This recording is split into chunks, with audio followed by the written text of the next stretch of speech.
আচ্ছা বন্ধুরা, এবার দেখুন অনেকগুলো বাম্পার আছে। ফার্স্ট একটা ছোটো বাম্পার, গাড়িটাকে স্লো করো, ইউজ করো।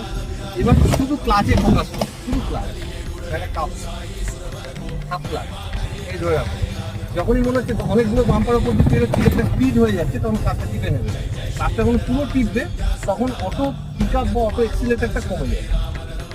প্রতিটা গাড়িতে একটা auto pick up, auto accelerator দেওয়া হবে। সামনে দেখো ডবল বাম্পার সেম।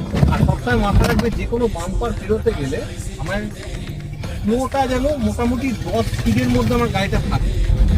10 স্পিডের মধ্যে থাকলে তাহলে গাড়িটার জার্কিংটা কম হয়।